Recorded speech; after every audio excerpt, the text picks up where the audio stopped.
Good evening. Happy Tuesday. It is Tuesday. I don't even know what the day is. The 10th, May 10th. We are already almost halfway through the year of 2022. Oh my G. What up, Trish? Just some quick little introductions, get us started while everybody tries to figure out where in the heck we are. So I am in jail again with Facebook. I'm not gonna ask no more. I don't even ask. And it wasn't even bad. And I say that every time, and I know that, but like I am literally, I'm freaking done, man. Like I'm at this point now, I'm just like irritated because I went back to the post that I got, marked for to read what other people were saying. And I'm like, nothing I said was any different than anybody else. And 30 days is what I got for my comment. But I realize the times when I go to jail, it's because I'm saying something about what I would do if you mess with my children or if you mess with kids, period. And I'm like, all right, so this is my trigger. Like you gotta leave Facebook alone. So you cannot see me. You cannot see the channel on my personal page, on Q's personal page, or on the Freethinkers group page because I can't stream there. But we are where? On YouTube. So you are seeing this on our YouTube channel. Depending on how this goes, Q may or may not get the link from the YouTube channel posted over to the Facebook group page. But this is why we ask you to subscribe to our YouTube channel because I get banned a bit, and it restricts, what we're able to do on Facebook. So join us on our YouTube channel. If you want to be a part of tonight's conversation or any conversation when we do this on Tuesday nights, the link for Streamyard changes every week. So you will need to go to the Facebook Freethinkers group page, and there is Streamyard link information. If you are a regular or you express interest in this, I have sent you the Streamyard link in Instant Messenger on either Instagram or on Facebook. But there is a Streamyard link that you have to click on to join into the conversation tonight. If you're like, I don't want to get on the screen and talk to y'all, that's cool. If you want to engage with us in the live chat, you can do that on our YouTube channel. You'll see the video for tonight is currently rolling, so just jump in there.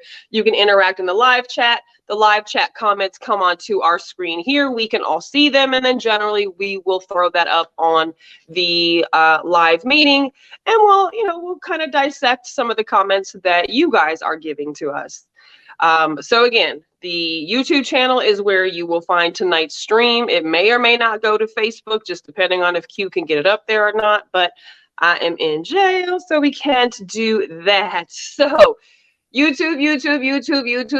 And if anybody out there is interested in trying to build our own platform, fucking let me know. Contact me so we can do something different, because Facebook is certainly not an opinion-friendly place, depending on who you are. So there's that.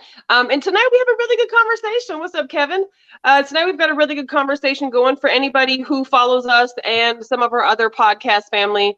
Black Tea Talk had a conversation this morning about Kevin Samuels and just a lot of the variables and things being said since his passing, how people feel, some people glorifying his passing, obviously some people having a lot of mixed emotions about him as a person, the things he said and stood for.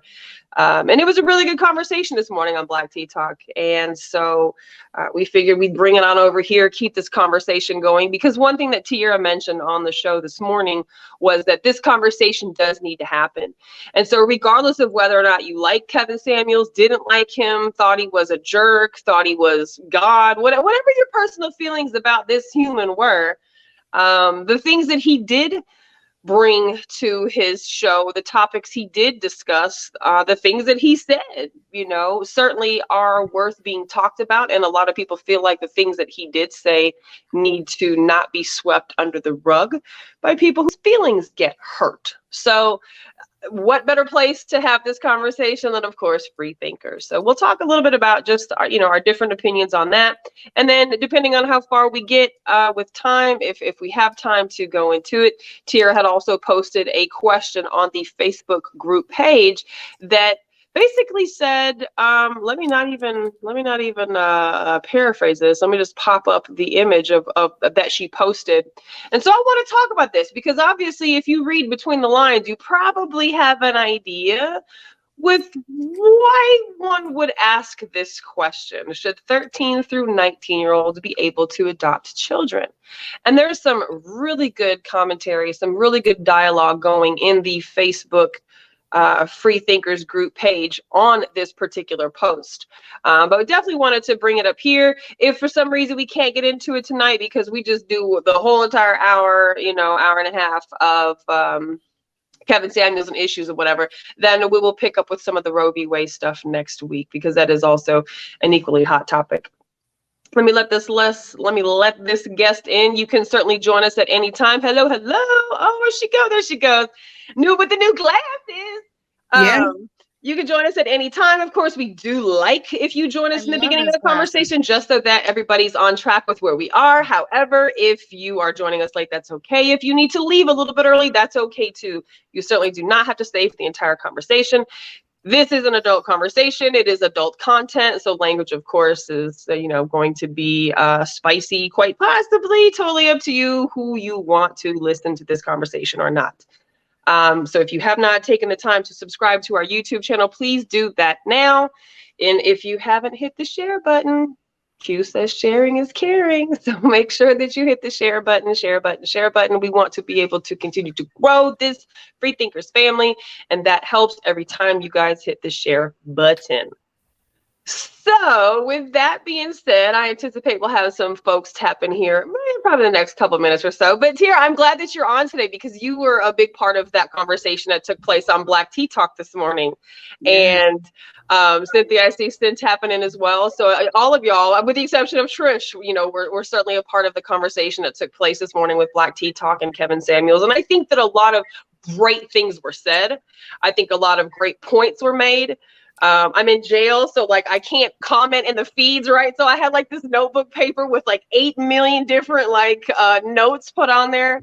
So of course we needed to bring it here and talk about this. Now, Cynthia, you didn't get to call into the show at all this morning, so I kind of want to start with you to really get your thoughts on Kevin Samuels. Just when you heard about it, what just overall. How do you feel? What is your thoughts? I grew up with shit like that. So with men holding the women accountable, especially my father. Maybe it was a little different with my uncles and shit in their own families, but the way that he talks was somehow with what I grew up with from my dad and my brother. I thought it was interesting when he died. I didn't think bad thoughts. I really had empathy. What I thought was interesting about this morning's conversation is the comparison of people wishing death upon him, although he didn't commit a crime, right? And my family, I hear people talk a lot of shit about child molesters, sex offenders, and that kind of shit, right? But they allow my weird ass uncles or other weird ass male family members to just walk around my family freely. And here we have a lot of religious women who are talking shit about a man who, I don't know. I don't know. I don't mind his language, I guess. Long story short is I don't mind his language. Okay. So he wasn't somebody that rubbed you wrong or offended you, or did you feel like he was a toxic man? Because of course that's the word of the fucking decade right now is this toxic, right? But you didn't feel like he was a toxic person. No, I didn't feel like he was toxic. However, I will argue and I will debate delivery. Right. We can be if we choose to be, we can deliver a message that we don't want to hurt the other person, right? And sometimes there's just time to not give a shit about how the other person feels. Yeah. Anyway, that's where I'm at on that shit. It didn't bother me. Well, to your point, we're only. I mean, I think it's important that we do be mindful of our intention behind our delivery, but that does not guarantee the recipient of that message is always going to receive it the way that we tried to fucking send it. So sometimes, a lot of times, we're not responsible for how somebody receives that message, Right. and you know, and oftentimes, if if if we're coming from a space where there's still hurt and trauma and wounds available, like we hear with that trauma, we hear with those wounds, we hear with that filter. And that's kind of one of the points that I made when I called in this morning on the show is I lost my train of damn thought. Anyways, it'll come back to me at some point, I'm quite sure.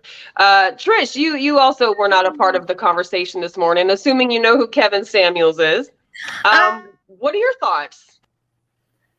I'm also one of those folks who comes from that kind of family on one side of my family, and so it was, and I was, you know, I'm not traditional, so you know, he hits a nerve for me. He's always hit a nerve, but it's like a familiar nerve. So it's like, oh yeah, all right, you know, broken record, heard it once, heard a million times. The thing that bugged me about him was his attitude about it. Like, if you just put everything he says on paper and pen, it's a lot more acceptable than the way he delivers it. He could be really rude to people too. He was just really fucking rude.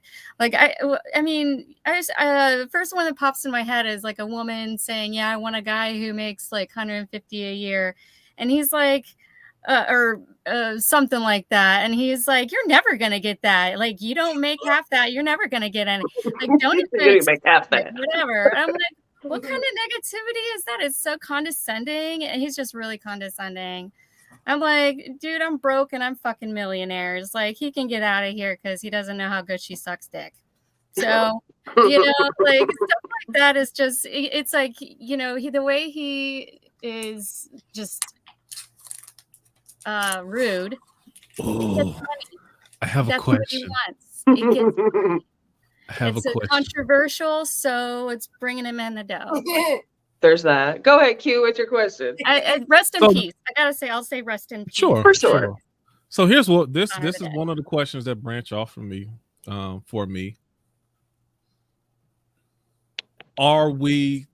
And I say we, I'm saying general in society, because of course you're not the only person who said the delivery. I heard that I don't know how many times about his delivery and how he says something. Is it because he's a black man and we're not used to a black man speaking to people that way? And the reason I say this, as you were talking, Trish, I thought about it. You know who Kevin Sam, as far as delivery? Because I think he can be rude too. I didn't care for all of that. He can be good sometimes. But let me give you my comparison. When I thought about what you said, I thought about Judge Judy. She rude, right? That motherfucker, right? And she has the highest rated daytime show for the last I don't know how long. And people, so then it became like, okay, so why is those type of darts being thrown at him?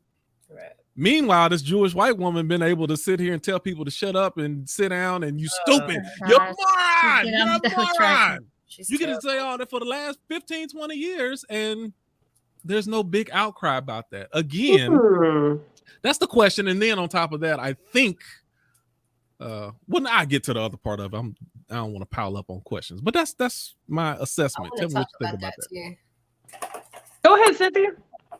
Yeah, the delivery. I took that into consideration, Q. I always do take in race when I talk to men in general. I feel like we do need to treat our men better in the context of just listening and being active listeners and not really having a response.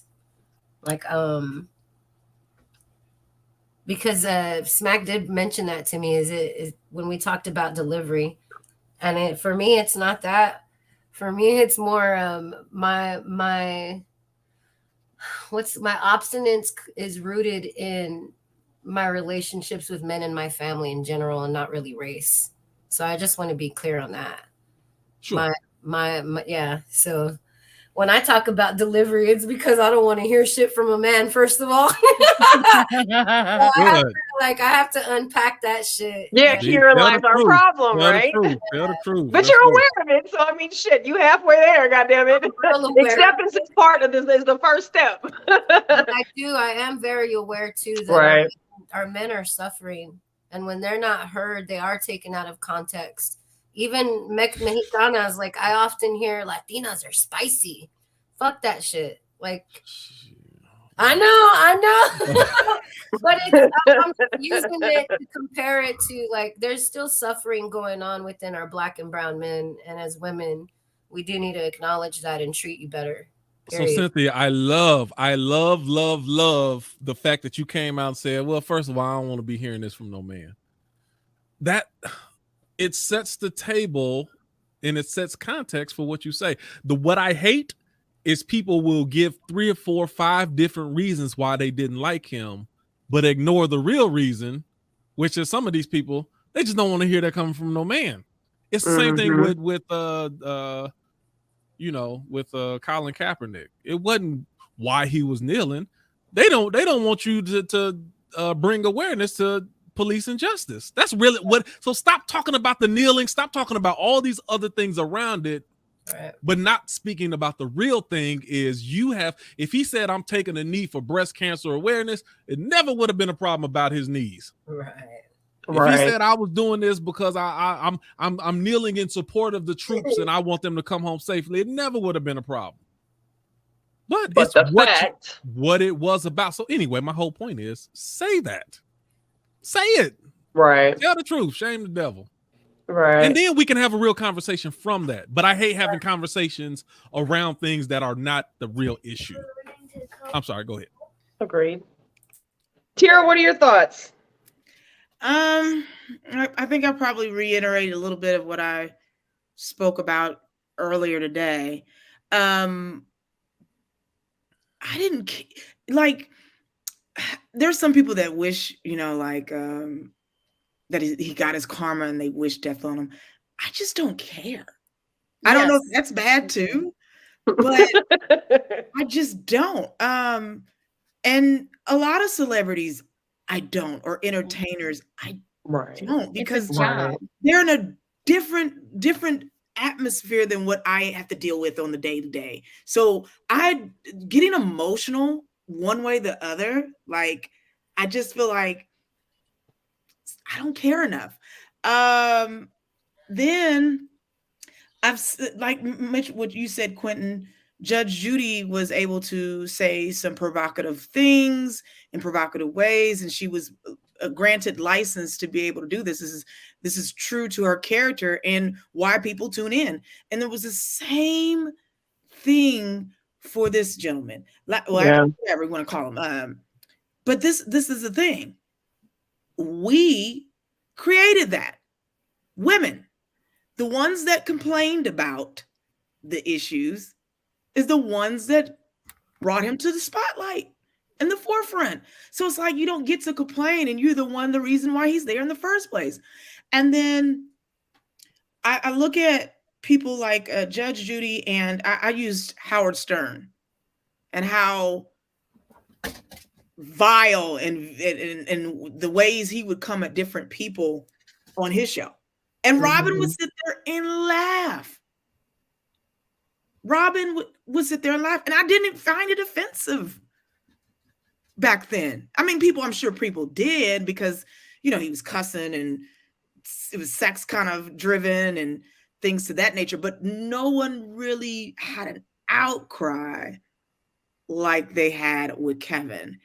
And so I just think we have to be one, responsible for creating this entertainment shock jock, if you would say, and then also understand that he is allowed to have an opinion. We criticize everybody nowadays for having a damn opinion. Like, No one can say, you know what? I don't like the transgender athletes competing in women's sports and not get canceled. Like they want to cancel you for that. They want to cancel you for this. You know, if you support Kevin Samuels, they want to cancel you for this. And I think we're in a weird place where I understand there's a need to hold people accountable, but now we gave a blanket type of cloak to be sensitive about everything. And I feel like we're at a dangerous space where you have people attacking folks for just voicing their own thoughts, opinions, and experiences. And that's dangerous because you have people literally online fighting each other and saying vile things. And it's like that stuff translate into real life. And so it becomes a bigger topic than what are we now? Are we just a catch-22? Well, on the other hand, look how much bad things come when people don't speak up about something. It's catch-22, you know. So no, and I think it was a need for like, okay, social media platforms to run with like social justice type of topics, but then you cross a fine line. Once you open the gate for this, now there's going to be other people saying and using that same method for their sensitivity with everything, you know? And so now you have the people that says the word Karen is equated to the N-word. That's bullshit. You know what I'm saying? Like, I saw that shit. So sensitive and everybody's offended. Everything is offending everybody. And I think we're not teaching our kids to have tough skin and be comfortable in themselves and be secure in ourselves. And we rely on everyone else to make you feel better or worse. You know, I feel like it's total driven by media, and social media is a dangerous place. But can we even get there, Tiara, when we live in a society? Huh? No, we passed. We by the time we recognize what the problem is, I mean it's too late. Already too late. We already passed it. And say we live in a society of participation trophies. We're already. So can we even get there? We brainwashed already. But our generation wasn't like that. What happened? What happened? Our generation was not sensitive. We had comedians on stage saying some of the craziest. Like Richard Pryor would be canceled for 2 words out of his first comedian we grew up with would be canceled straight up. Let me tell you, this is one. I ain't gonna say this is everything, but this is the one of the things. And I feel like I keep saying the same things over and over. I start to feel like a broken record. Society has lost principles. When you lose principles, so let me give you an example. So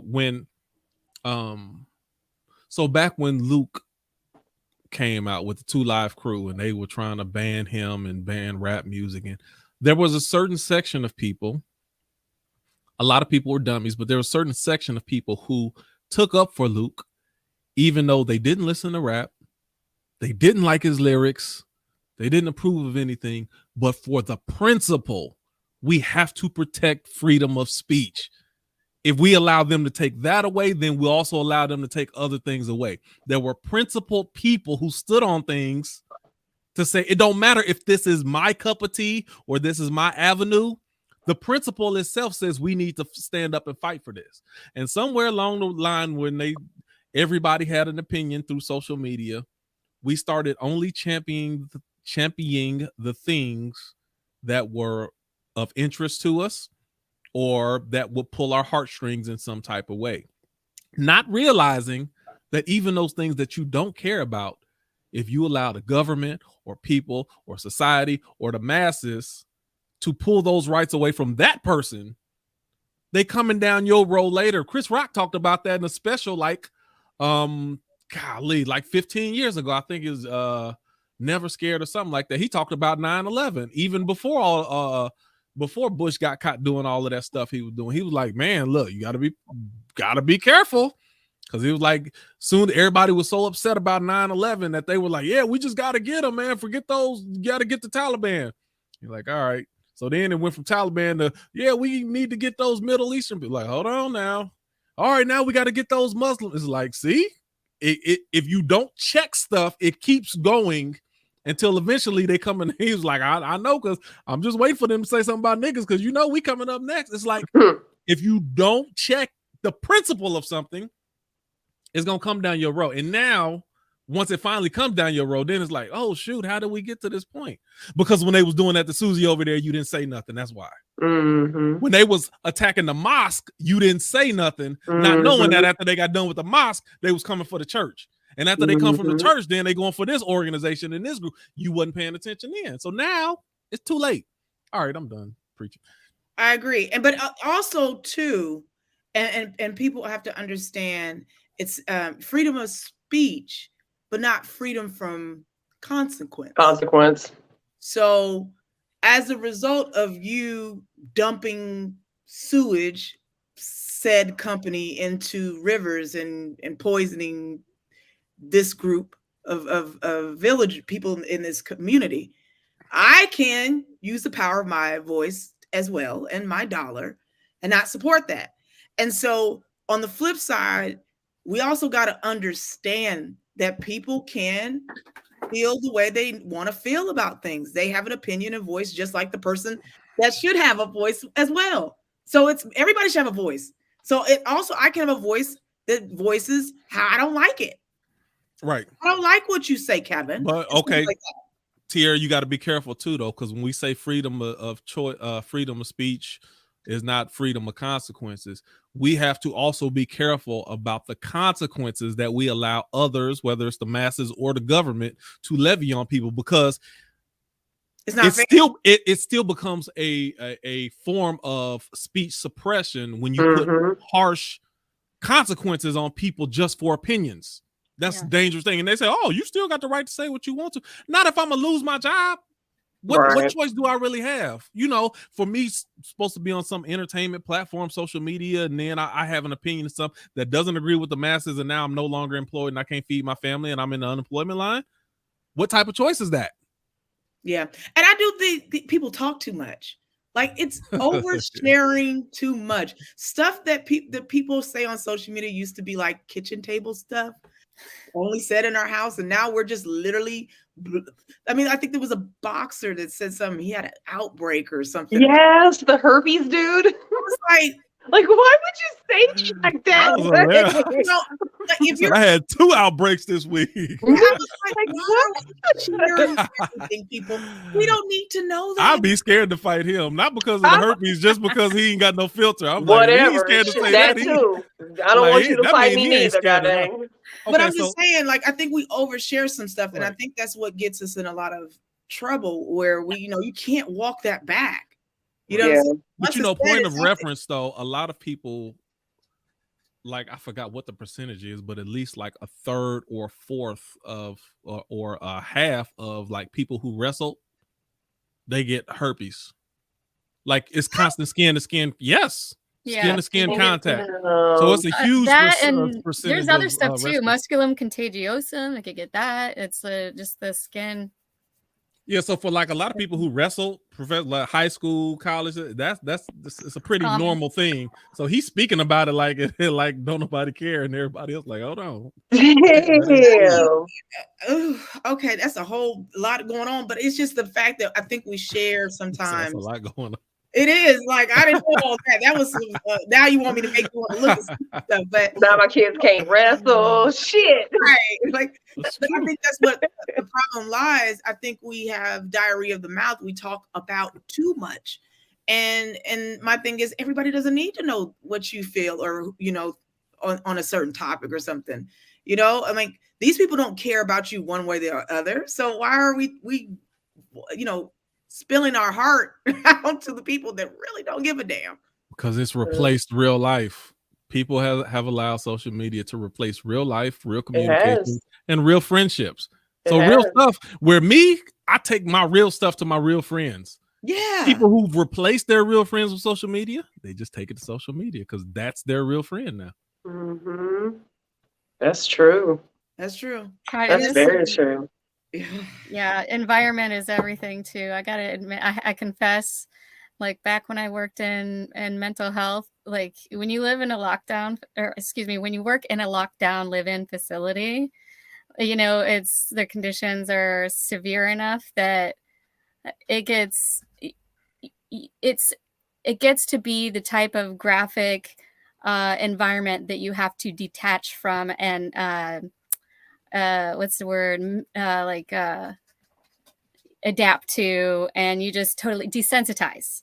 You totally desensitize, and we're like, oh my gosh, that restraint was crazy. Let's go get a beer after work. Okay. And then we're at the bar and like, blah, blah, blah, blah, not even thinking, because, you know, after that few sips of beer, we're talking about work, and you always got to remember, oh wait, we're in public now. Like, we can't, people are not going to hear a lot of the things that go on, but you're just so desensitized. You just have to remind each other.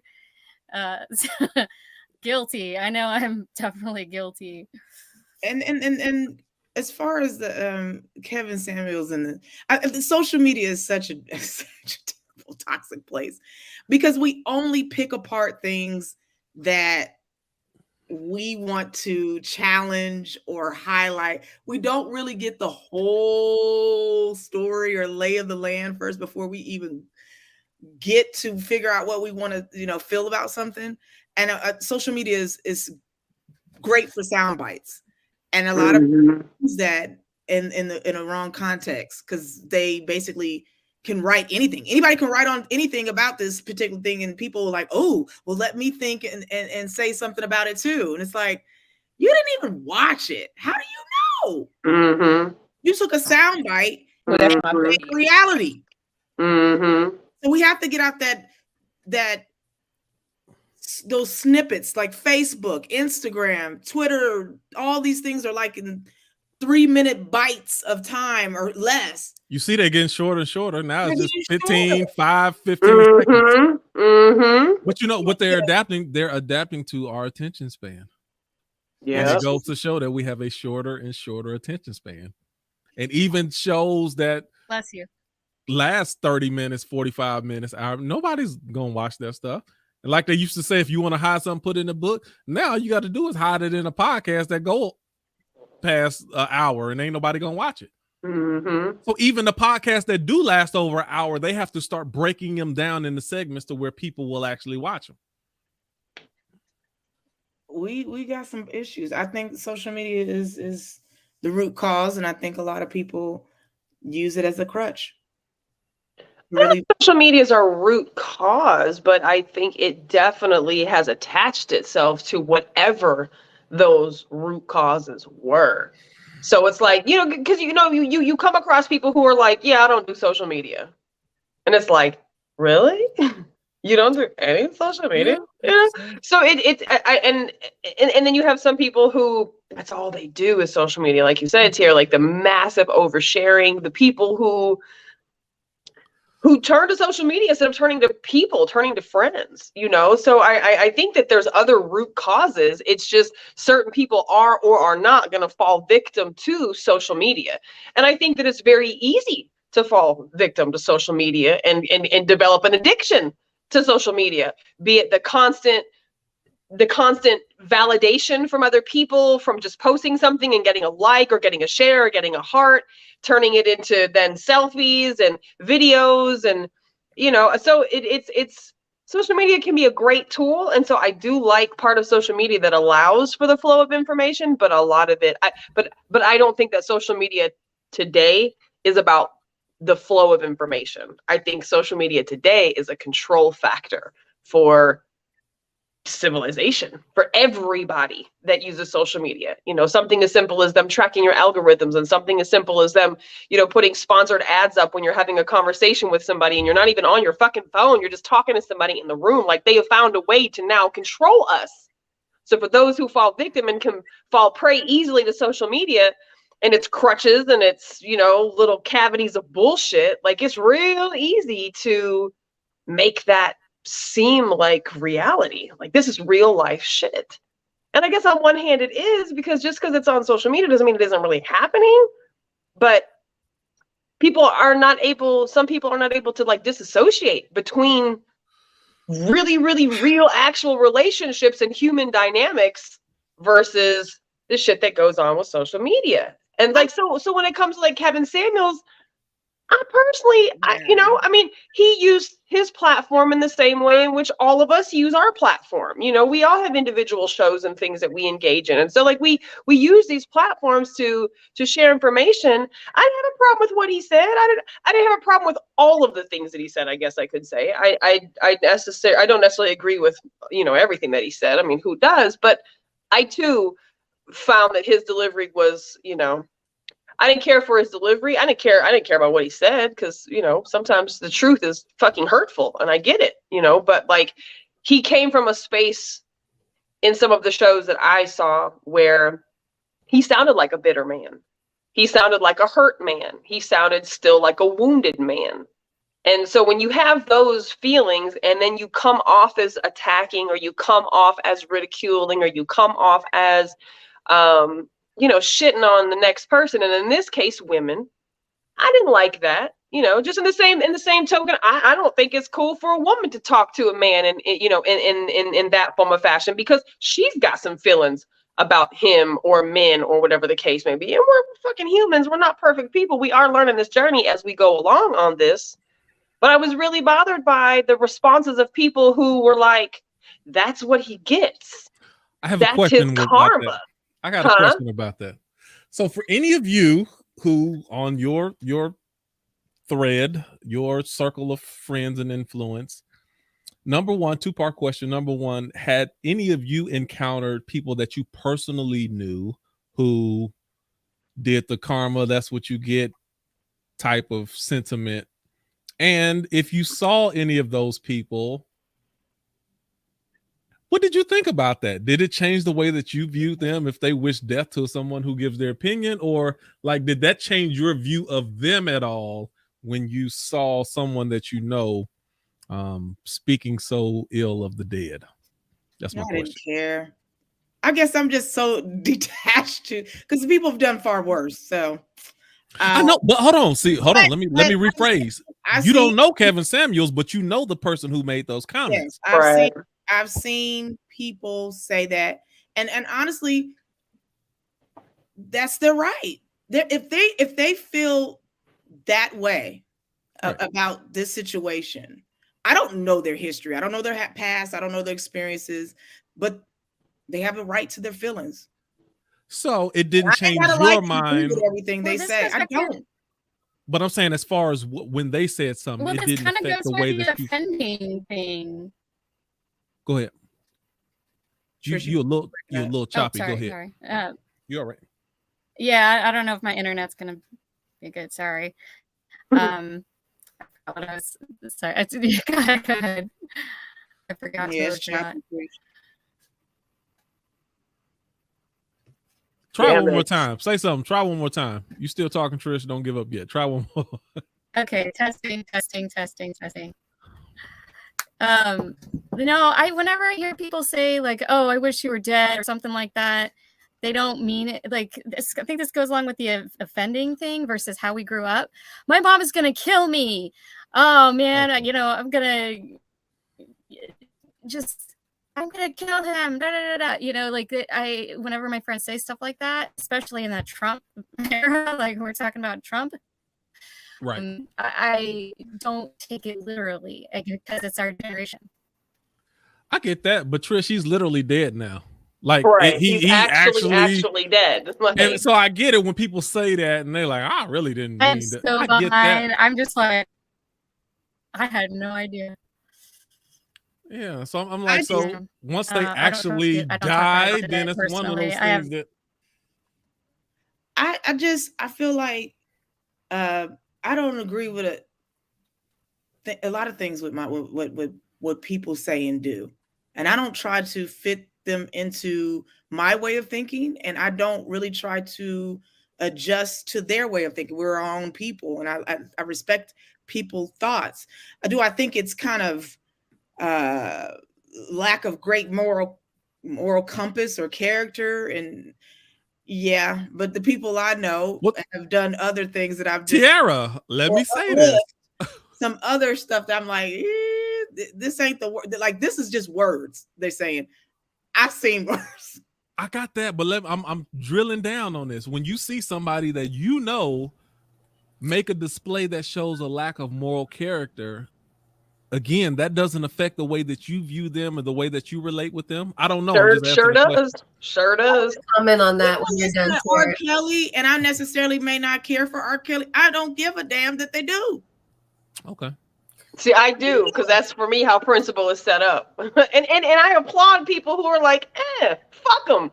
And I'd be like, fuck them. But at the same time, I'd be like, yeah, but I see you and I can't fuck with you no more. Like, and maybe that's my toxic behavior, but like, I can't. So Q, to answer your question, there were a few people that had said some things. And again, and I'm not caping for Kevin Samuels. I wasn't a fan. I wasn't not a fan, but I wasn't a fan. I just know who he is, and I know why women feel some type of way about the shit that he said. But I was really bothered when I saw women saying shit about that's what you get, and you know, like, and I was just like, that says something about you. That ain't got nothing to do with Kevin Samuels. That's something about you, for you to respond to some complete stranger in a way in which you glorify his death. You glorify this man dying. But you ain't gotta like him. He wasn't raping no children. He wasn't hurting nobody's, you know, bad for his family parents. saying those. He may have had opinions that you didn't care for. Right. But to glorify his death and say he had it come in or it was karma, like, that says a lot about how you operate in your spirit to put that off on another person like that. And so for me, I'm glad I was in Facebook jail the last 5 days when all this shit started happening, because there are some women I would have pulled to the table just on GP alone, because I feel like those conversations could happen with certain people. Now, whether or not they do or they don't is another story. But I think it was very telling when people say things like that. That's the term I use. I get a lot of people that say that all the time. Hold on just a second. Cynthia, I don't want you to forget your thought. What were you about to say, Cynthia? I was just gonna concur. That shit fucks with me. I'm gonna be honest. When I see somebody wishing death upon a black man, yeah, that shit fucks with me, period. When I see somebody wish death upon a brown man, yes, I am going to think differently about you. And I'm going to ask you 800 questions, especially about the death penalty, any municipal laws that you might talk shit about, because it's contradictory to what you're saying. Mm-hmm. Yeah, I kind of feel the way you do. Like, I don't give a fuck. They're just words. Mm-hmm. However, I have had a man that I've been in a relationship in. Even when he fucked me over 1,000,000 times, I still cared a little bit until he told me, I hope you die slow and watch your mama die. God damn. So those words like that, I get it. Like, they're just words, but that switch flipped really quickly when he said that shit. Right. I didn't give a fuck about him, his mama, or where he came from. Yeah, I get that. All right, Tia, I'm sorry. What were you about to say? I've had friends that we've watched some young kids do some crazy stuff, and then later down the line, something happened to them, and they're like, that's karma. That's what he get. That's why, he's in jail or he's dead. So it's just not. Oh, yeah. No. I don't disagree with you. I just had another thought, but keep going. But so my thing is, I guess I'm very desensitized to all of it to a certain level where I just all I can do is worry about me. You know what I'm saying? Everybody else and how they feel may have entitlement to feel the way they feel. They may have grew up under circumstances I have no idea about. Right. And this may be somebody that hits and triggers them to a point where they relate in a negative way. Right? We don't know. I don't know. We can assume, they're just being like that because, he said what he said. But we don't know what, a lot of people will have memories and things that have happened to them, and then they see someone that triggers them, and then they bring harsh words to the situation. So that's why I said I just don't care either way.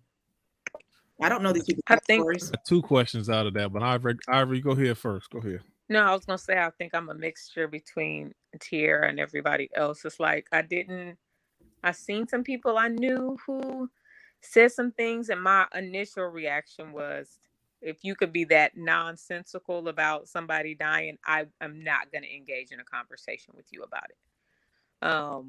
But I wasn't like disappointed or like expected more, like, because I know people kind of react emotionally about things and become unreasonable.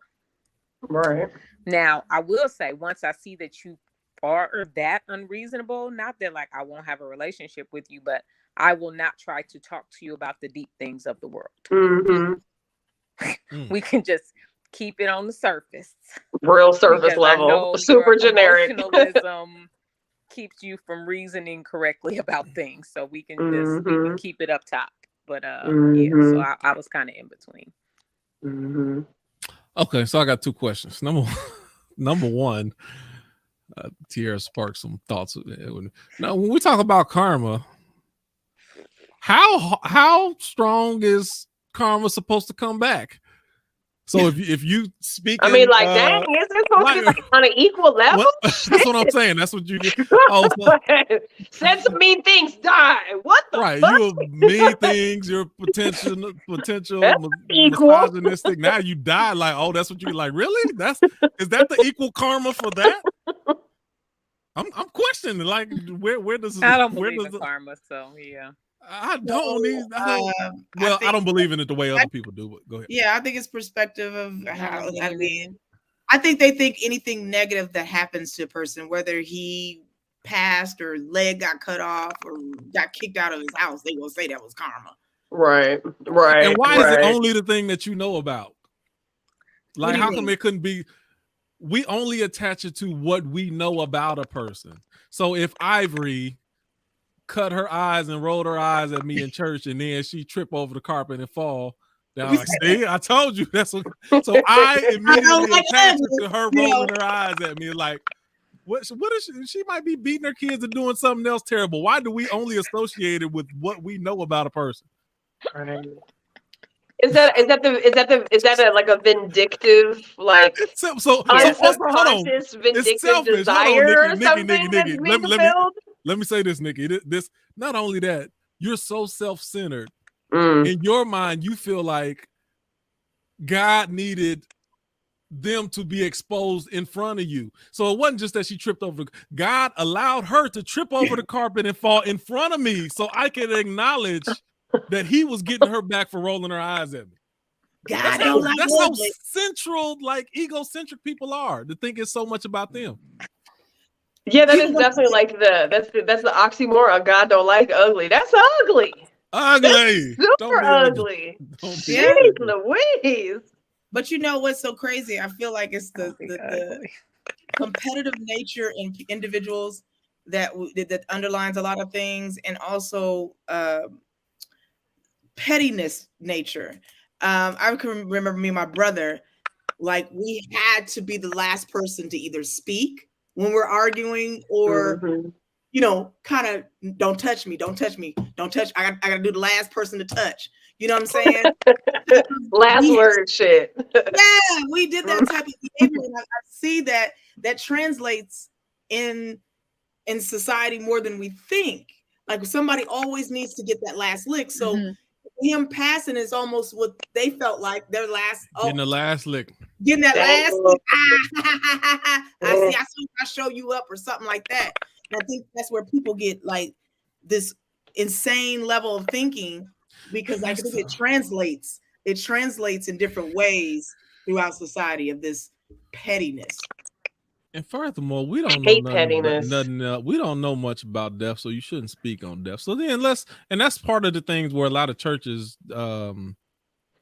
I got off of the bandwagon for a lot of people. When you keep trying to speak for God, karma, payback, God getting back people in death. So, okay, so that's like, let's say, like Vivica said, this is karma coming back to get. So what about all those people who died from COVID? What was that they call? Was that their karma? It was the ancestor comma. It was the slaves. Now, I don't know. I'm just yeah, I know. That's what I'm saying. It's just like really. What famous Bible guy was it who was saying like when a hurricane hit such and such, like hit Florida or something, that it was because there were so many gay people there. Yes, I remember that. Hurricane Katrina came because of the wickedness of the city, and that was their punishment. And find something to throw out there, and it just looks dumb.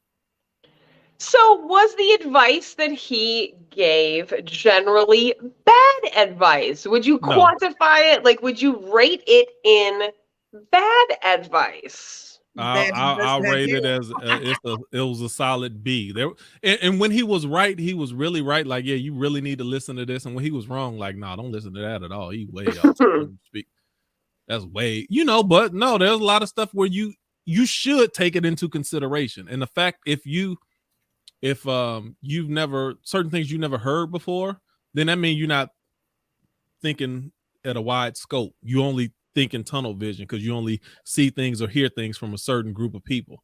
And in most cases, this is the weird part that sounds so foreign to people. Most men ain't telling you this stuff. And that's why a lot of men chant, because they were thinking that, but we gave up on telling women stuff a long time ago. Like, even I'm only going to speak on certain stuff just for my own amusement of the conversation, but I ain't trying to help or turn nobody, because I'm like, y'all got your mind made up already. Mm-hmm. So it ain't nothing for me to say, because you've already made up your mind outside, and you've also made up your mind that I'm right and I don't need to understand the male perspective. This becomes like this male-female type of dynamic becomes really infectious when we place things like this to the center and the forefront, right? So I've looked at this, and I looked at the other video. I think I showed Nikki about the girl that the guy came and shoved the mat under her or whatever type of deal. Mm-hmm. And then the backlash behind that, men were saying, well, if I see a woman on the street getting, beat up, I'm not going to say anything, or I'm not going to try to help, because we have got to a place where we don't even want to acknowledge, the differences and stuff, and we with sex. And you understand that if you see a woman getting beat up, she's probably going to want to help, but maybe not in the gym. So we kind of get in a weird, I feel like we're in a weird men versus women space, where it's like we're going blow for blow, and now men are scared to protect us. Men are scared to speak, because we have came into this whole genre of women that are very outspoken and don't want to be told. Society has made it like that, and they want it like that because we are easier to control. Make sure there's a hard line between men and women. So when the time comes, you got to pick which side you on. Hard line between black and white. So when it becomes, you got to pick. Hard line between Christian and agnostic. You got to pick. You got to pick everything. Like you got to pick. That disempowerment, like, fuck, I talked to a lot of people in my little network about our men not being our fucking warriors anymore. Like, our men we've lost many of our men, and they've been disempowered. Like, we can't even ask our men to protect us. Like Tiara said, they're afraid they might go to fucking jail, but they can go overseas and fucking kill people for our country. But they can't come kick some dude's ass that kicked my ass. You know what I mean? Like, that shit fucks me up. Like, at what point am I willing, or what am I willing to call on my family to do for me if I need that shit? I think all been planned for, even back. Think about this, even all the way back to go back to the Black Panthers. What they originally were doing were protecting their neighborhood, making sure that they fed the children, having school programs, things like that. They wanted to monitor their community and their children. That's right. And the government took them out, and they're looked at as public enemy number one, even though that they barely even exist now. Beyonce got backlash for even doing the Black Panther type thing during the Super Bowl. It's like they don't want you, anything that's speaking about unity, they don't want you. They want to crush it at the root so that it never comes up again. I think Black women have been trained to believe that Black man voice is like we take their power because of so many times where they were powerless and we needed them, they weren't able to do it. That's right. And so now we devalued that voice. It's not a fault of their own. It was ripped out, whether through slavery or criminal, the Reagan era and Nixon era, the breakdown on crime for Black men. And I think that's why we are where we are today, because women voice has always steadily rose where Black men's voice has not. So I think we have a power struggle amongst Black women and Black men today. And these type of things really highlight it. And it's really sad. And women were also allowed to jump on another train too. So even after the civil rights movement, you are also able to get on the women's right movement train, which include not just Black women, but women of all colors. So that's still, there was another way to have your voice be heard and find ways to progress. But that after that civil, our train stopped and there was no other train to get on. Yeah. I mean, we became too independent. I hate to go, guys, but I gotta get going. Does that make sense? We became too independent? Yes. I see what you're saying. Definitely. People talk about that. There's a lot of conversation about that, how the things that have taken place in the past have grown women who are just too independent, too I don't need a man, too it's like on one hand, it's not a bad thing to be an independent woman and to be self-sufficient, but I'm a firm believer in men need women and women need men. Like, it's universal balance and harmony of just universal law. But there are a lot of women who are just, and it's one thing to have been burned and scorned by a lot of, shitty men in your life, be it a father, be it an uncle, be it a grandparent, be it a brother, be it a partner, be it a whoever, like to have been scorned and had, crummy men in your life. Like that's one thing, but this ultra independence, this I don't need nobody, you can't tell me nothing, you can't tell me what to do. Like if a partnership is in your goal, is on your list, you're not gonna get there with that type of attitude, and that attitude keeps men and women at each other's necks. And the other thing that keeps it, because you keep pointing the fingers though, like you have to realize it's not okay if women are this and this and this and that. It's still not their fault. You have to understand conditioning and programming on all sides, all levels, Black, white, men, and women. This is a time when my mom would say it's just the devil, but it's orchestrated. But it's pro. So, but anyway, my point is, as long as men say, "Well, you see the way they be acting, you see how she acts, that's how they be acting." As long as women say, "See, but that's how they," and when you don't focus on the real root of it, of the conditioning, you always gonna miss it. Always, always. That's right. Right. Hey, I do want to comment on the money. You gotta focus on the money. You always gonna miss it if you're not focusing on the money. What I mean is this. True. Chris Tucker had them profound words in the first rush hour. You always, we're off as a community when you hear women who make, $40,000 to $60,000 talking about, yeah, he not making 100. I don't need him. That's so stupid. It's so stupid. Your 50 and his 50 is 100, boo. Hello. Hello. Why y'all acting so crazy? So I'm just like, what are we like? What have we been taught that's so twisted that we're not combining our wealth to like really propel our children ahead? Like, where did this idea come from? That you're better off with your 50 if you can't have somebody who got 100. Conditioning. It's off. It's just, but a lot of people say stuff like this, and I'm like, what are you talking about? You condition to say that, crazy. And you condition to think that way also. Cynthia, what are you about to say? Like the whole the topic about dependence, and we became too dependent. Independent. I don't know if it was too independent, because if we're talking about just the safety component, like start with just the safety component. We didn't become more independent. We became dependent on the shitty PD system for protection. And I think about that all the time. Like, I didn't become independent. I counted on fucking APD and they couldn't do a motherfucking thing for me 2 years ago. It was my friends who gave me the money that I needed to buy cameras for my house. It was my friends that came over and brought me fucking weapons and shit. It wasn't the fucking cops.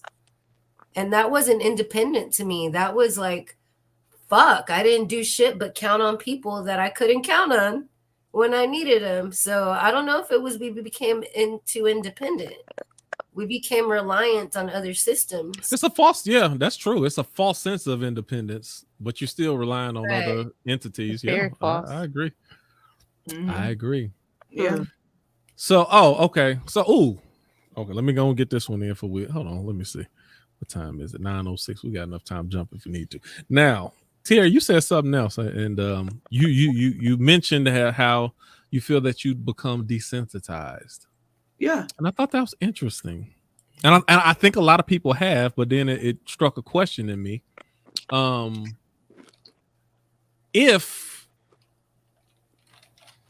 and once we realize that we've become desensitized to a thing, do we or should we have a responsibility to undesensitize ourselves to something? Because it can work as a protection mechanism to protect yourself from things that you're letting in, but being desensitized can also be a bad thing too, because it prevents you from taking action or standing up against something when maybe you should. And I think that happens with everybody. So I don't know. You just sparked a question. When you realize that you're desensitized, do you have a responsibility to reverse that? That's a question. I don't know. I think it's a balancing act. I still have emotional intelligence, right? So I'm still in touch to see something bad happen and say, "Oh, wow, that's a terrible thing." But I may flick and go to the next channel and watch, I don't know, Pokemon or something. You know what I mean? Like it's brief. It's not where we're taken to the streets to fight for this person's life. I mean, right. I think America's desensitized to a certain degree to violence. Right. Video games, movies, television, the shit that we see every single day. It's a sad day of events, but it's just kind of where we're at in this place. I think that it's probably more acceptable to be desensitized because it's more of an understanding. We see this on a daily basis, where before you wouldn't see all this stuff on TV and social media. You wouldn't know all this stuff. Right. You didn't have access to all this pain. I mean, that starts to get absorbed. Mm-hmm. You know what I mean? If I was to sit and watch CNN and they're talking about Ukraine and you see dead bodies over and over again, that does something to you. You know what I mean? Even if you they're showing dead bodies in Ukraine. Yeah, they did. They show. I mean, they blur out faces. I don't know, because they don't always show. They don't show dead white people all the time. They're dead white people. They'll show dead black people in a second, but they don't always show dead white people. So I was just wondering. I don't know. Well, they showing dead white people in Ukraine. Yes, they're showing dead white people. Yeah, they might, like I said, blur out their face, but you see their pant leg, and you know what I'm saying? So it becomes a world of, like, you have to check yourself for your own mental health. Like you can't be too sensitive. Right. And in a day where your information is readily available, coming at you 24/7. Right. So I do say I have been desensitized, but I do have a level of emotional intelligence. So I still see it as a bad thing, but the level of response is probably just not where we probably were before all this social media and stuff. Anybody else want to tackle that? See, I'm very sensitive, so to experience being desensitized for me is very uncomfortable. It does not feel good because I feel emotions. I fucking taste them. I see them. Like, they literally drive my energy. So I have to be very mindful of the content that I watch, the content that I listen to, you know, and that was that. I don't really think that that was always the case. Of course, my growing up, my exposure to things that back then we would have considered, you know, explicit or maybe foul was nowhere near the level of shit that like what we're exposed to now, or even like what our children are exposed to. So like for me, my kids listening to Tupac when we're in the car, I don't have a problem with that, because the alternative is what's available on, you know, platforms today. And I'm like, I don't want to talk about pussy popping and drugs, but not, like, I don't want to do that right now. I just, like, we'll do that eventually, but like every single song is this, so we're just not going to listen to this. So to be very sensitive and to try to be very logical, like I've had to just really check out of, you know, videos that, you know, leave these little trauma seeds in my brain, you know, like somebody had sent me a video today, tagged me on a video in Killeen, I guess up in Killeen, some cops went ham and, you know, like within a few seconds, like pulled out their taser and like went ape shit on some people up in Killeen. And so like there's some shit going on in Killeen right now. And I didn't watch the video because I can't watch it anymore. I can't watch cops kill black men. I can't watch cops kill black kids. I can't watch cops kill brown. I can't watch cops kill anybody, but I can't watch cops kill people that look like my fucking children anymore and the people that I love anymore. I can't watch, you know, when all the COVID videos were going around, I couldn't watch these videos of people in fucking China freaking out in the streets and like mass graves of bodies that are about to be burned and shit. Like, I know it's happening. And I'm not gonna be ignorant and say, oh, if I don't see it, then it doesn't happen. No, I very much know that it happens, but I can't, because that fucks me up. And I don't want to be desensitized. I want to be sensitive. I want to feel. And a lot of times when we're desensitized to shit, we're not feeling. We're taking it in. Right. But how we're processing it and how we're, you know, internalizing this within ourselves, it's kind of broken, because it should bother us. It should cause some type of response to us. So yes, I do think we have a responsibility to tap back in, but do people generally, you know what I'm saying? Like, what steps do people take to maybe change that behavior, right? Because my experience has been in the therapy field, it literally requires therapy. It requires somebody who knows something you don't know to show you how to like do this thing and channel this energy, or channel these emotions, or channel these things, these roots that I'm struggling with, that I don't know why I'm struggling, or I don't know how to overcome, or I don't know how to fix these. I think that just the nonstop barrage of information overload that we receive is too fucking much. I've learned, like I've realized as I've gotten older, I don't remember shit the way I used to remember. Like, I mean, and there's no other reason other than like, it's because we have these 3-minute these 3-minute attention spans. And at 44 years old, I'm supposed to have 44 minutes of attention. You're supposed to have 1 minute for every age of birth. So your 3-year-old kid, you can't give them but 3 minutes of expectation to pay attention to you, right? I'm about to be 44 years old. I'm not gonna hang out for 44 minutes listening to some bullshit. But I can't, and I don't retain it. My brain won't store it. But you can pull out a UGK album from 1992 and I can still tell you every lyric from track 1 to track 12. And it's like, how does my brain retain this, but it can't retain this stuff anymore? Because the way that we receive information is being pumped into us totally differently today. To desensitize us, to make us not fucking care about the things as humans we should care about. Not just, I think I lost my thought. Let me see if I get it back while I'm talking. It's not just desensitizing that it does, but also, and I'm very careful about how I watch those little short clips, because I don't want to train my brain to only have a short attention span. I don't want to be I don't even let my kids, even they on YouTube, I'm like, hey, if you're gonna watch something that's got time to it. I don't need you to watch these little 5-second clips over you. They're teaching you to be scatterbrain. Literally. And the talk about ADHD and the fucking brain chemistry, straight up. So one of the things that I do, and even going, you talking about not remembering, it's a lot of stuff I don't remember. But if I listen to a longer podcast or a sermon or some type of lecture, I'll retain it and I will remember it because I'm catching the context of everything that's saying. See, context also helps with your memory and help you retain stuff. But nowadays, nobody cares about context. So you can look, people are okay watching a 20-second clip of Kevin Samuels or someone saying something, and they don't feel a need or a desire to go watch the whole thing in order to catch context. Mm-mm. And that's part of one of those things. I don't think people care for context anymore.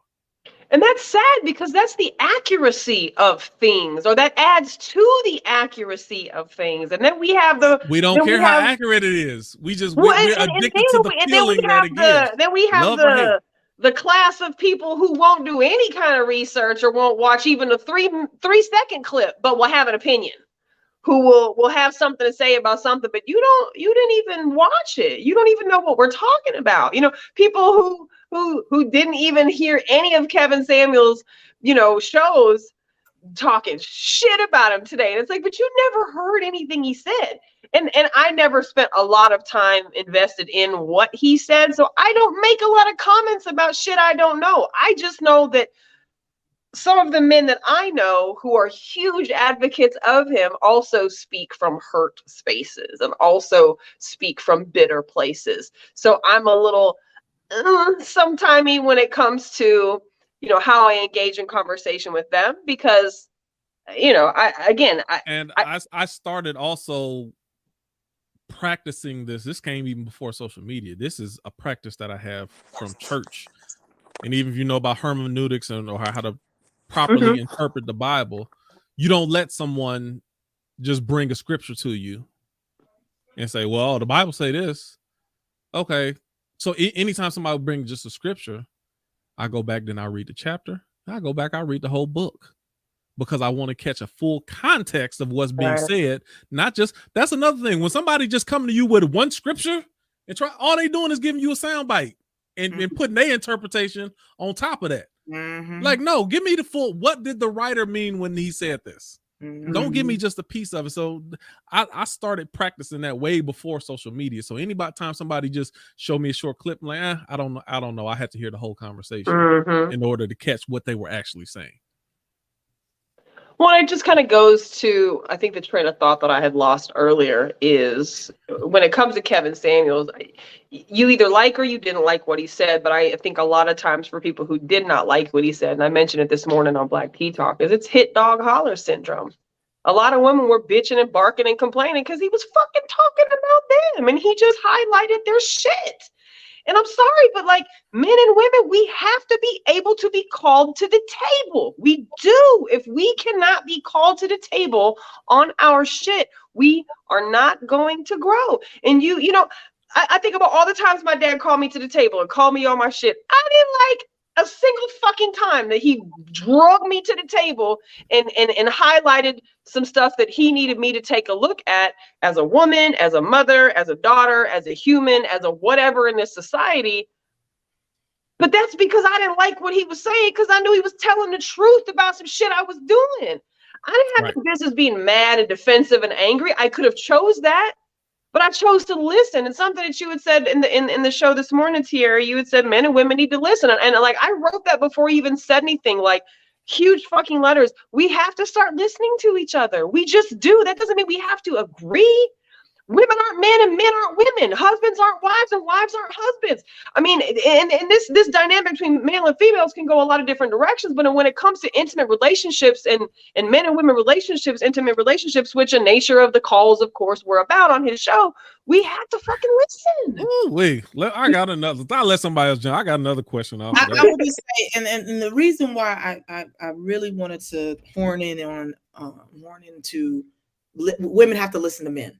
Right. what I've seen on another post early this week, somebody said, why do women get offended when men say they don't like makeup or something like that? And people took it all the way left. Like, so men don't have the right to say what they don't or do like. Like, why are we so insecure that we have to have someone validate us in everything we do? And if they don't, then that brings out that level of insecurity that you don't like to be exposed, and now you feel attacked. And I think it was I can't remember what it was. I was reading, but it was talking about high intelligent people, or very intelligent people, are ones that are very accountable for things. They reflect.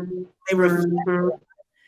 And that's how they are able to be the person they are. And so I was just like, that's so true. No one wants to be accountable anymore.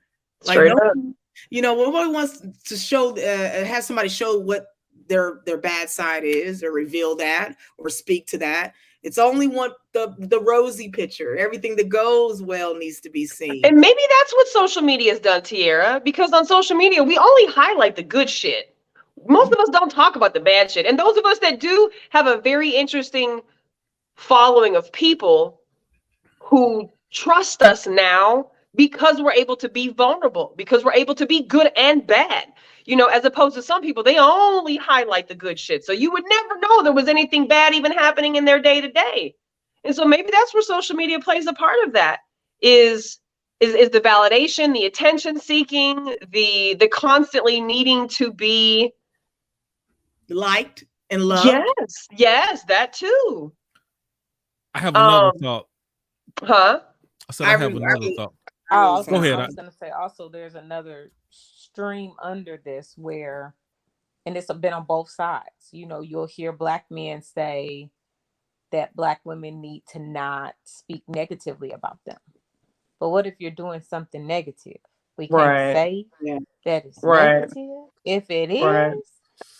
And then, so to me, the Kevin Samuels thing was the same thing. It's like, Black women already go through so much. We're already so put down. We already get our beauty questions so much. We already get our worth questions so much.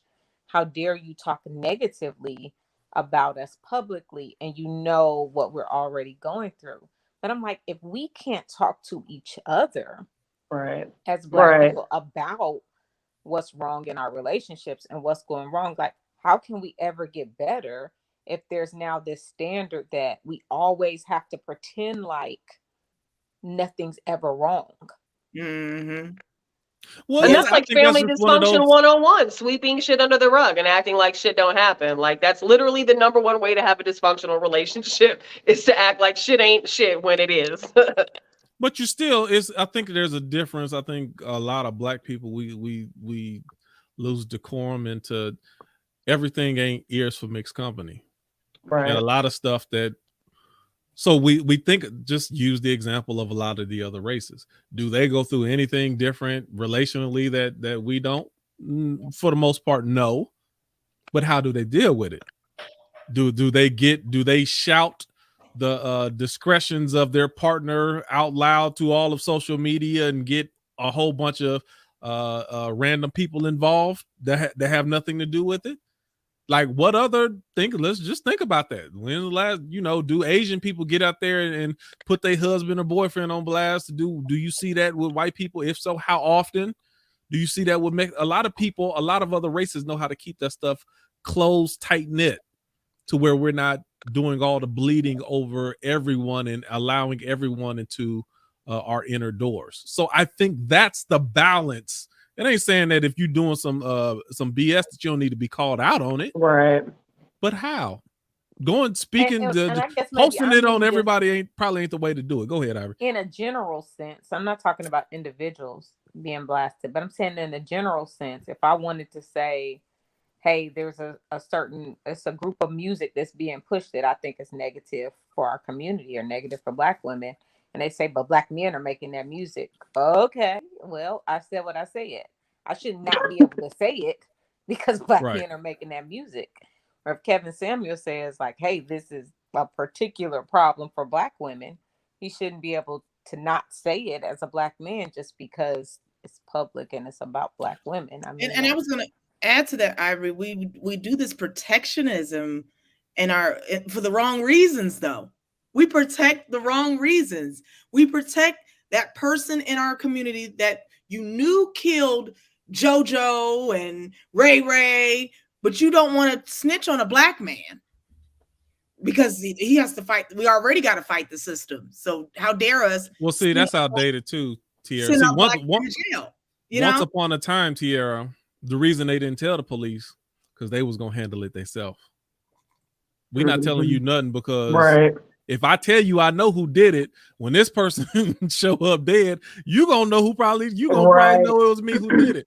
So that was once upon a time when we governed and policed ourselves. Then that was the thing, like outsiders don't come in. But now we don't even police and govern ourselves. So the reason for why we initially did it ain't even valid no more. I'm sorry. Yeah, and it becomes a level of fear. It's terrorism in our own community. You have grandmas that are scared to come outside their doors because this kid is terrorizing the neighborhood, and you don't dare say anything because the mama don't know how to act either. You know, so we become where we can't even, where we used to be a community, like you were saying, and we used to be able to, hey, if my cousin's kids is acting up, I had the ability to rear him. Do some child rearing. Now you can't say nothing. Oh, you feeling? I ain't see nothing.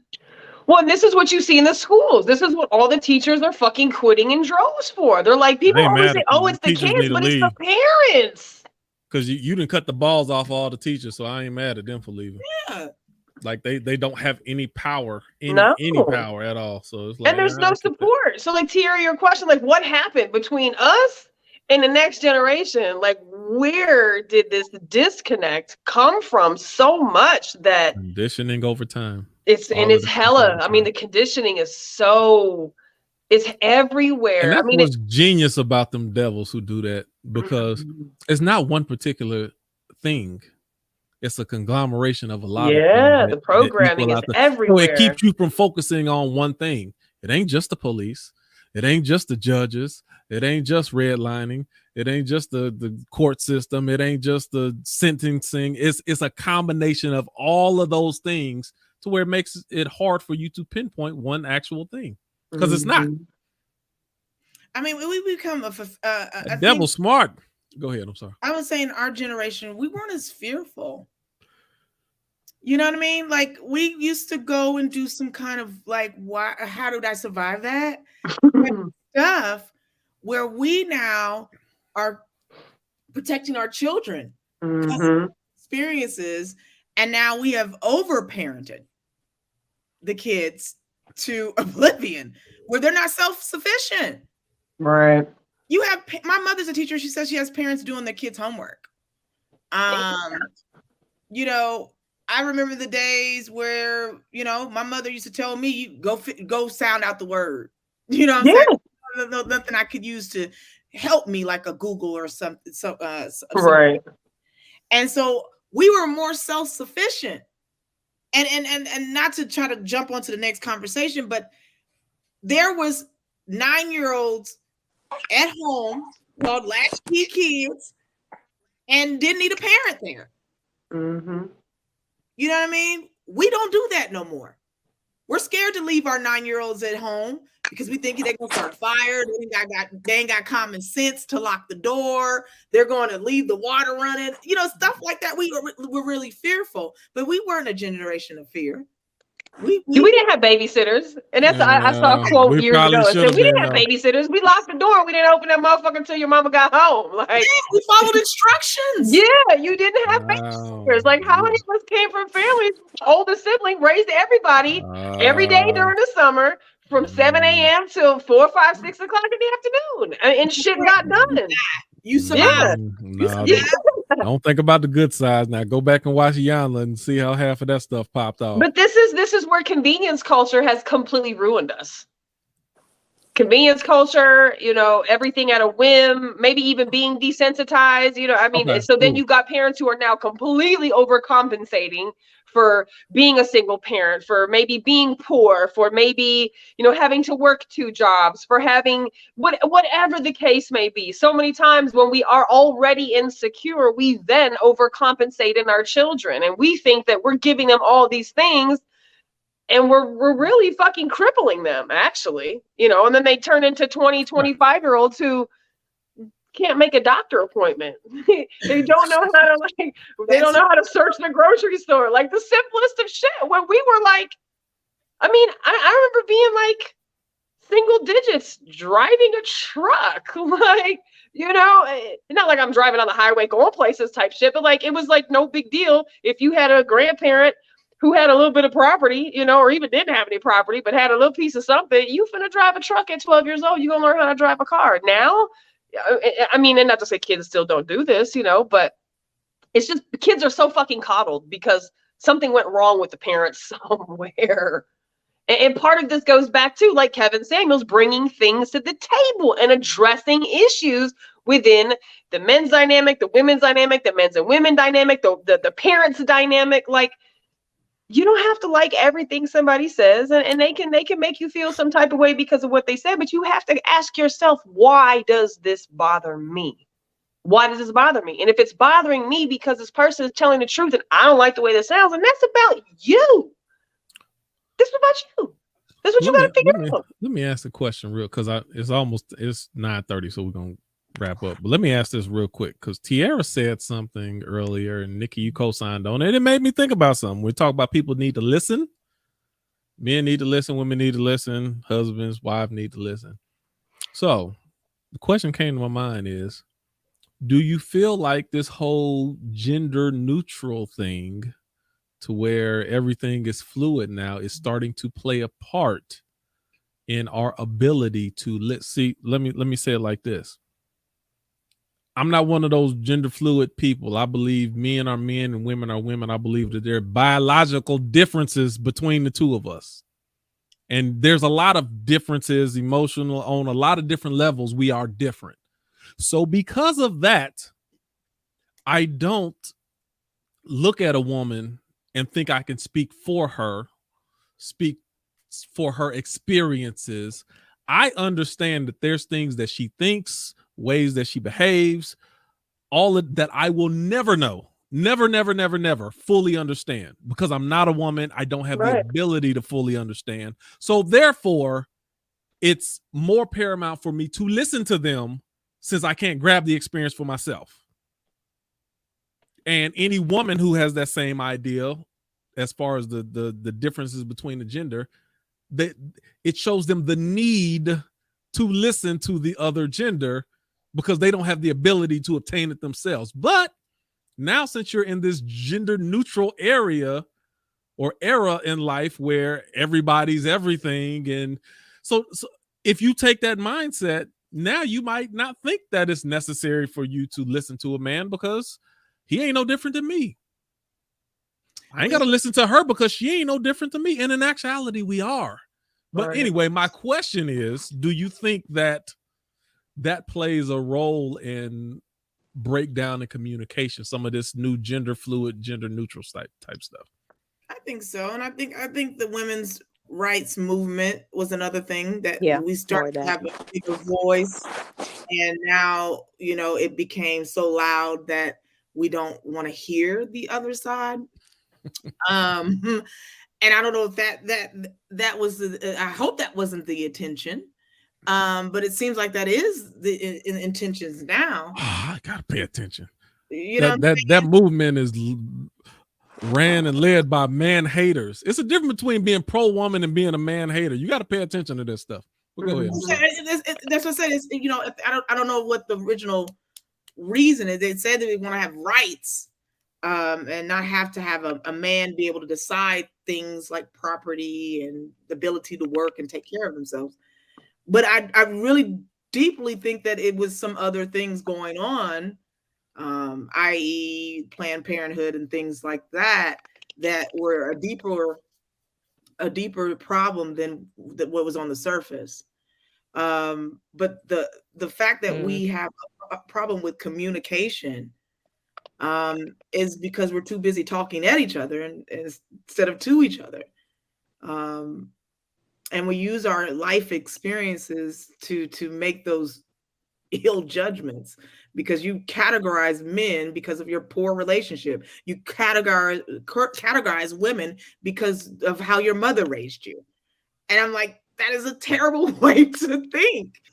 And but most of society is using those experiences to put their opinions on other people instead of taking the time to just listen. Literally. I think that's been one of the things that I have absolutely loved the most about Freethinkers over the years, is the ability to listen to other people, and especially listen to men.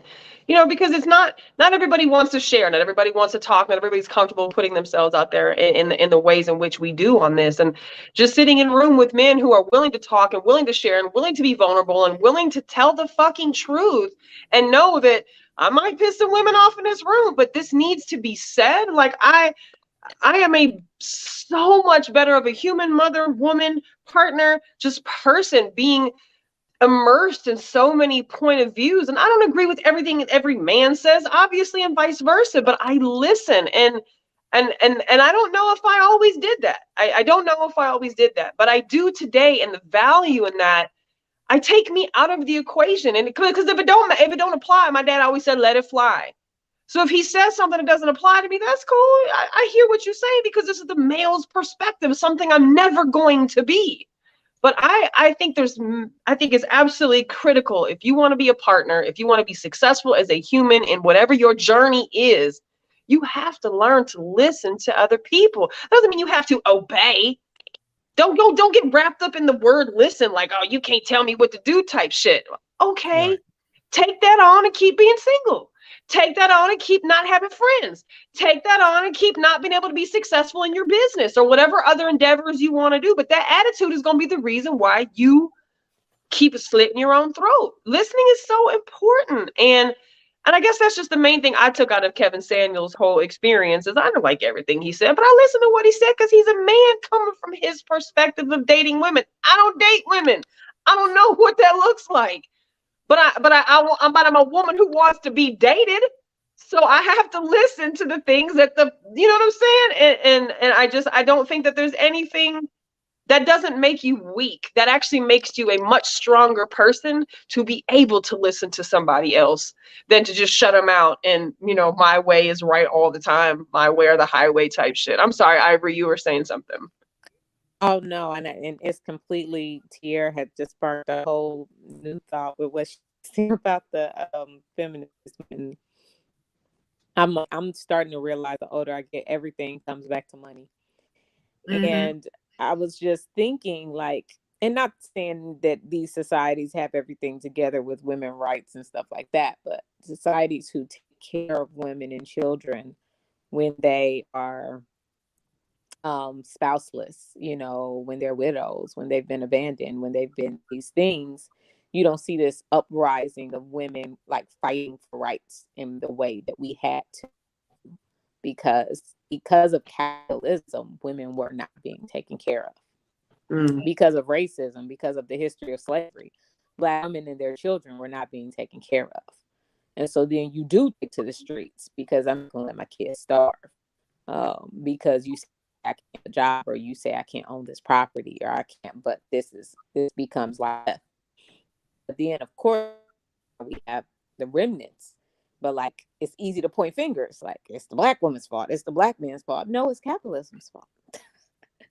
Capitalism does this to us, you know, money hungry, greedy people did this to our society. So they need the confusion.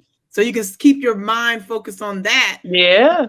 Stealing and taking and creating laws that will actually hurt you in the long run. But they need that turmoil. Well, it's easier to keep people divided and under control when they are confused. When they haven't picked a side, I guess. It's easier to keep people in that space. And that's dangerous, man. That's super dangerous. Like I don't know. I just want to implore women to stand up and men to stand up. Men be fucking men and women be women. And that's not to say that if you're hearing this that every man ain't and every woman ain't. Like that's so ridiculous. Like change your vocabulary. But we as people, as couples, as society, as partners, we have to do better. And we just do. And if nothing more, we saw that every single time Kevin Samuels had a show. We need to do better. Whether it's the shit that he said or how he said it or the way that the women received it or how they interpreted it, we have to do better. Because I think everybody my age who is single right now hates dating. They really don't believe in love. They don't have any positives, any positive dating stories to give. Every man complains about every woman he meets and every woman complains about every man she meets. So something's fucking wrong. It's a whole bunch of people not listening or not receiving the message.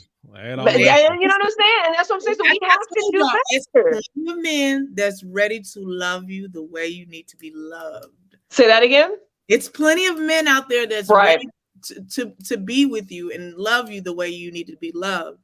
A lot of women just don't listen. Yeah. Yeah. That sounds mighty narrow of you to say, Tierra. I mean, just come. But she's a woman speaking from a woman's perspective and experience. We don't. We don't. I mean, no disrespect. Cynthia even said in the beginning of the conversation, she's like, I ain't trying to hear shit you're telling me if you're a man. And I feel her on that. I do. Because sometimes I think the same thing, but at the same time, it's like, wait a minute.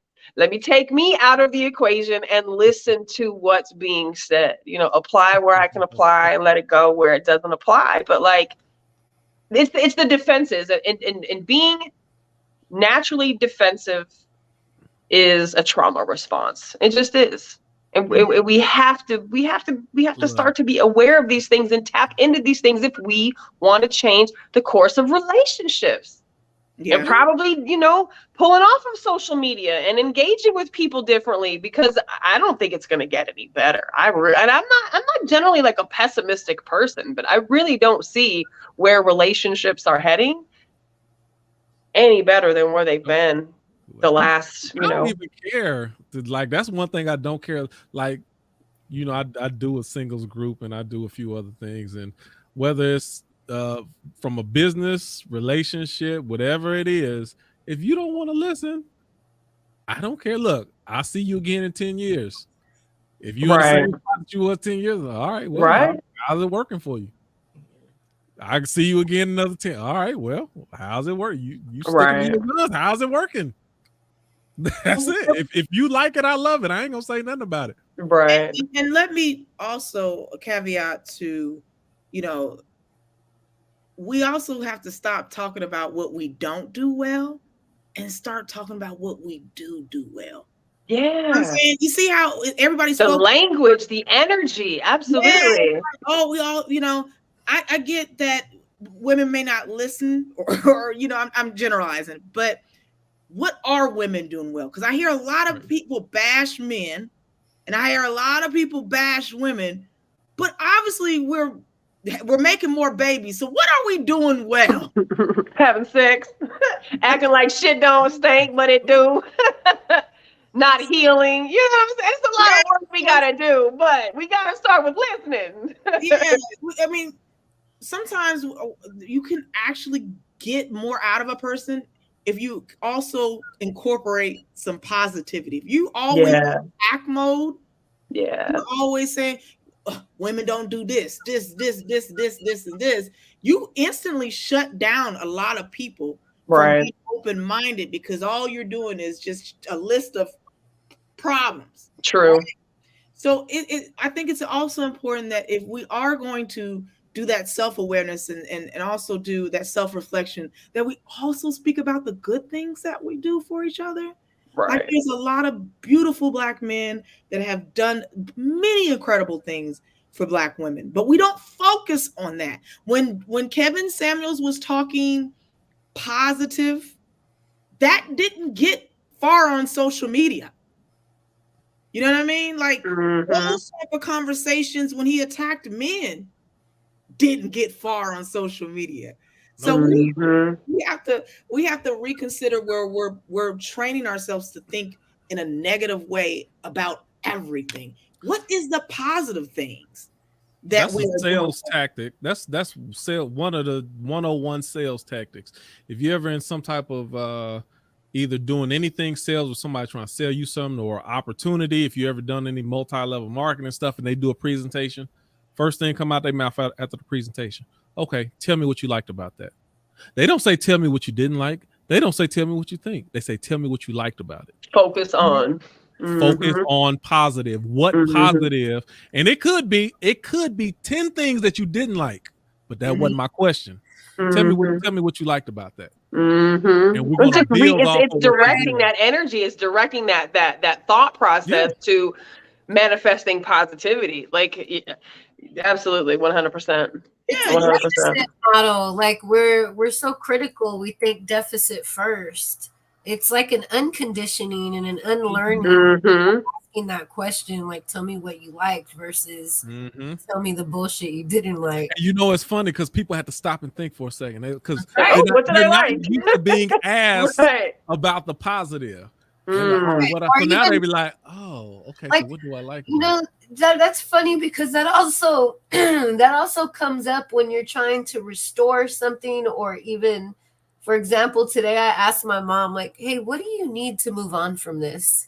Or what do you need to keep doing what I need you to do? There were some things she dropped the ball on, and she looked at me and she didn't respond. I was like, it wasn't a rhetorical question. I was like, Mom, this is where we lose our people. We don't often get asked what we need. Right? And we don't often know how to respond, and we do have to stop and think. And I want to offer that opportunity more to our people. Like, are we offering that moment to stop and think? Like, I didn't dog her out. I didn't give her a fucking hard time. I looked at her like, does she think it's rhetorical? Well, it's like, Cynthia, it's like, you know, our kids, you've got a son who's very young, and then you've got older boys too. Like, you know, the language that's been used just in the education form from older children to younger children, you know, where we were punished, our children now are getting positive reinforcements. And you see how beautifully that works in children in not setting up this defense mechanism of them by default, because now they're feeling attacked and they have to lash out. Like, no, if you create this safe space and you have positive and you have affirming, and again, that doesn't mean everybody has to get a trophy for participating, but a safe environment where I can be okay to fucking be wrong, where I can be okay to be corrected, where I can be okay to be told, hey, I need you to pull up on this, or whatever the case may be. That sets all the tone. And I don't know about y'all, but I know for me, I didn't grow up with that. I didn't. I wasn't raised in that environment. And I see how critical that is today, because I'm so much different of a parent than I was, you know, when I first had my daughter 25 years ago, you know, and it's like talking at somebody is different than talking with somebody. Don't be talked at.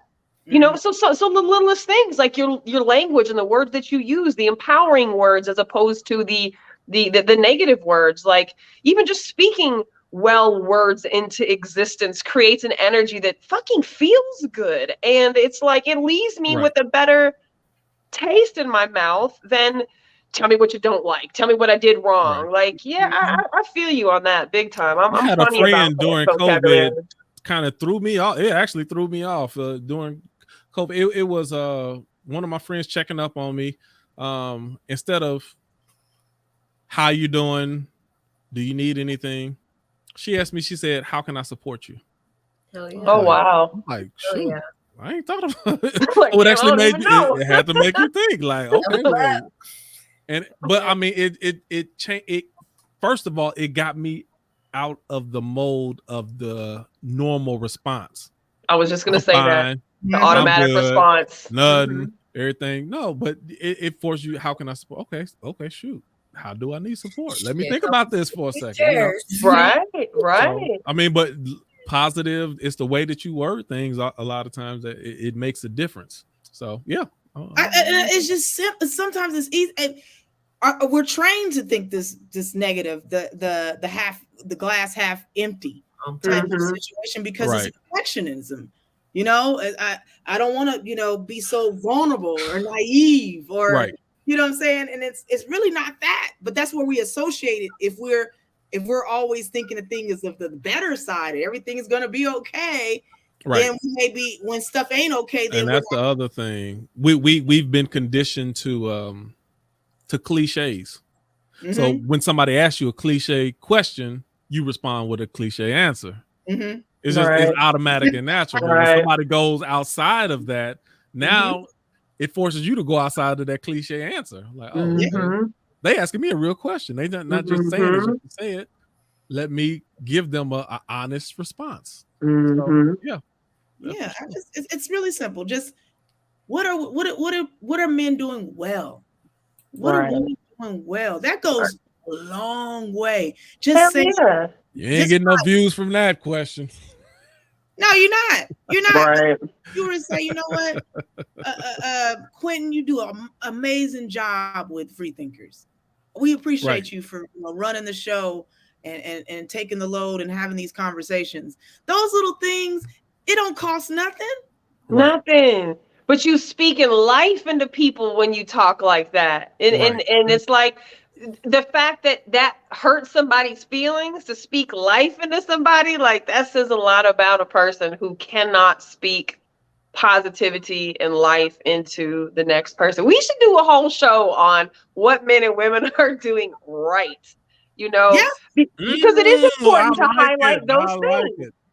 That's a good one. Well, because remember we were gonna do a show about we were gonna let men ask why do women blank, and we were gonna let women ask why do men blank, and just get men and women to answer these fucking questions. Like, but it is important, I think. And I grew up with, you know, a 12-step philosophy of carrying the message, right? So I do think it's very important that we continue to carry this message of growth and maturity and just peace. Because honestly, for me, that's what it's all about, is just having a more peaceful energy in all of my interactions with other people, especially in situations I have no control over, to not let things bother me that don't need to bother me, let shit roll off my back, and then listen in spaces where I need to listen. I think that, you know, I too thought that the conversation about talking about Kevin Samuels was important, not to break down specific issues that maybe people didn't like, but just the value that he did bring to the table. Even if you didn't like him, you heard what he said. You especially heard what he said if you didn't like him. You know, but that's our interactions with people every single day. We talk to Kevin Samuels every day. You know, so how and we anything be that you better at listen this. to that makes you think has value to it. Yeah. You can totally disagree, but if it made you think, if it made you wonder about your stance, then that in itself has value. Yeah. I like that. I wrote it down. What do you? I like. We're gonna do that one. That's a good one. All right, good. Well, it just feels good even saying. People say positive stuff to other people. It actually does something to you as well. There's a vibration that raises within you, and you illuminate this new glow of oh, that felt good, you know. We're doing that. What do you like? I like it. Right, we all giggling and sniggling right now. I mean, think about how fucking simple that is in the last 3 minutes for the four of us right now. Like on a grand scale of humanity and social media, like all of these things. Nikki, what's crazy? This is the craziest thing to me, though. Even about this, we've been doing these conversations for I don't know how many years. And we ain't never did that conversation before. We haven't, right? That shows the mindset of that shows just a conditioned mindset. Right. Because we did damn near every topic at least 2 or 3 times. I was gonna say more than once. Right. And I'm like, I ain't got nothing else to say. Oh, well, let's focus on positive. You might find some new stuff. Yeah. So let's be the change, right? We have to be the change that we want to see. You know, and I think for the most part, I think that we all in our own personal lives do act more so in being the change that we want to see, right? But I think that I don't know. I feel like we're kind of like at a make it or break it point with men and women right now. There's like just so many intricacies to why men and women are maybe not being successful right now in relationships, that it's like, if we all keep saying what's wrong, where did something go wrong, we got to figure it out then. We got to talk about it. We got to figure it out. We got to figure out how to fix it. We got to figure out what we need to do, how much mud we got to go through to get to the place where we fix it, because we can't keep this up. We're going to be miserable. Our children are going to be miserable. We're going to raise them to be miserable. Like, no. We got to do something different. So I'm looking forward to that conversation, because it feels good. Like, empowering people is empowering. Like, it's a good feeling. And all men aren't dogs, and all women aren't trash either. There's a lot of phenomenal men and women out there on every level. You know, I think we just get caught up in the weeds sometimes of the bullshit that we are being programmed and conditioned. And that's another thing we need to talk about, is how much conditioning are we co-signing on? You know, and where do we need to break some of those relationships with these conditioning variables to stop this shit from continuing? You know, because there's things that we do that contribute to us being conditioned and desensitized and just kind of like, oh, yeah, not my problem, you know, not my issue. But yeah, it is. It really actually is.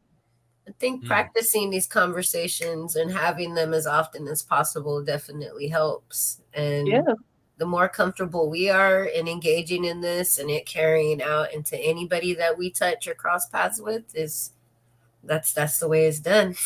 Like, it's the best way. Agree, 100%. And that's why we have free thinkers. All right, it's almost 10 o'clock. Anybody got any last words? No, but I do want to be able to get into Tiara's conversation next week. I think some Roe v. Wade conversation is certainly apropos. It's definitely needed. You know, I mean, in between now and next Tuesday, 7 whole days, God only knows what can happen between now and next Tuesday. You know, but I think that it definitely deserves a conversation. No words for me. Just if we know better, we got to do better, right? And that's in every aspect of life. Right.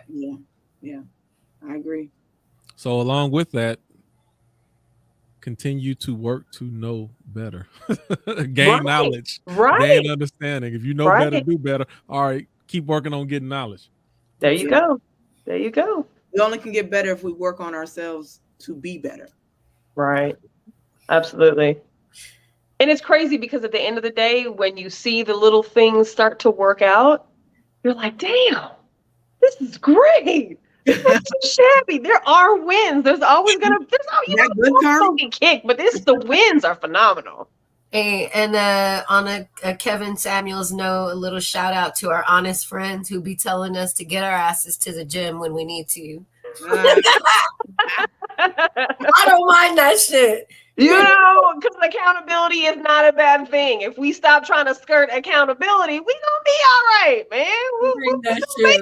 Bring that shit. Love and happiness. That part. Y'all make sure you share, of course. Any news? Tiara, you got anything you want to share? Cynthia, you got anything you want to share? Nah, I'm just happy to be here.